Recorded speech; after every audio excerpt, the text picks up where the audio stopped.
السلام علیکم دوستو، بسم اللہ الرحمن الرحیم۔ ممکن ہے جس مشکل میں تم ہو وہی تمہارے لیے آسانی ہو۔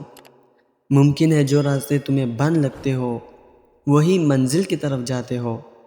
ممکن ہے اللہ نے تمہاری مرمت کے لیے تمہیں آزمائش میں ڈالا ہو۔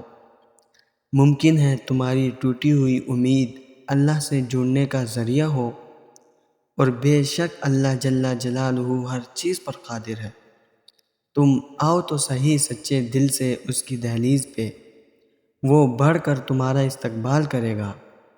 تھک جانا برا نہیں ہے، مایوس ہو جانا برا ہے، بہت برا۔ اور مایوس انسان بس تب ہوتا ہے جب اسے اللہ کی طاقتوں پر، اس کی رحمتوں پر یقین نہیں رہتا، اور جب یہ بات بھول جاتا ہے کہ جس نے یہ حالات پیدا کیے وہ یہ حالات بدل بھی سکتا ہے۔ دیکھو، ہر چیز انسان کے بس میں نہیں ہوتی، بلکہ کوئی بھی چیز انسان کے بس میں نہیں ہوتی جب تک اللہ نہ چاہے۔ پھر اس سے مایوس کیوں ہونا جس کے حکم سے ایک پتہ بھی نہیں ہل سکتا، جس کے ایک حکم سے یہ کائنات بنا دی گئی اور ایک ہی حکم پر ختم کر دی جائے گی۔ مایوس تو وہ ہوتے ہیں جن کے پاس اللہ نہیں ہوتا۔ ہمارے پاس تو اللہ ہے، یعنی بادشاہوں کا بادشاہ، یعنی تمہارا آخری اور واحد مددگار۔ قرآن گواہ ہے کہ اللہ نے ہمیشہ اپنی مدد تب بھیجی جب تقدیریں دعاؤں کے مخالف آ کر کھڑی ہو گئیں۔ اللہ نے تب اپنے اندیکھے ذریعوں تک رسائی کے دروازے کھولے جب سارے دکھنے والے ذریعے بند ہو گئے۔ اللہ تب خود وسیلہ بن گیا جب دنیا کے سارے وسیلے ختم ہو گئے۔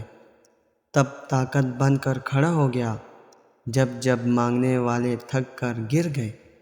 اس نے تب انصاف بھیجا جب ترازو کے پلڑے نا انصافی کی طرف جھکنے لگے۔ تو پھر کیوں سوچتے ہو کہ اس کی مدد نہیں آئے گی؟ کیوں سوچتے ہو کہ تمہاری مرادیں لوٹ کر نہیں آئیں گی؟ اللہ نے وعدہ کیا رحم کا، تو اس کی مدد ضرور آئے گی۔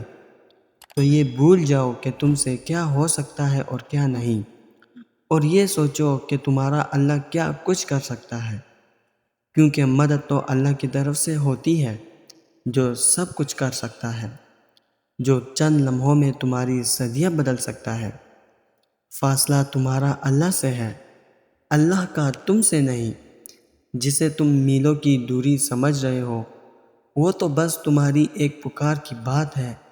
جو آواز دیوار کے اس پار نہیں جا سکتی وہ اسے 7 آسمانوں کے اس پار سن لیتا ہے۔ تو پھر کیا ہے ایسا جو تمہیں اب بھی اس سے مانگنے سے روکے ہوئے ہے؟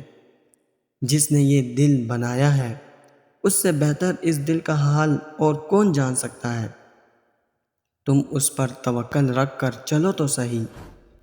تمہاری ایک دعا تمہارے اور معجزوں کے درمیان آنے والی ہر رکاوٹ چیر دیتی ہے۔ تو پھر توکل رکھو، وہ انہیں ہی وسیلہ بنا دے گا جو تمہارے لیے رکاوٹ بنے ہوئے ہیں۔ جو حضرت موسیٰ علیہ السلام کے لیے سمندر کے بیچوں بیچ راستہ بنا سکتا ہے وہ تمہارے لیے بھی راستہ بنا دے گا۔ جہاں تمہاری کوششیں ناکام ہو جاتی ہیں وہاں سے اس کے کن کے معاملات شروع ہو جاتے ہیں۔ دوستو، میں امید کرتا ہوں اس ویڈیو نے آپ کو فائدہ ضرور پہنچایا ہوگا اور آپ کے دل کو سکون ضرور ملا ہوگا۔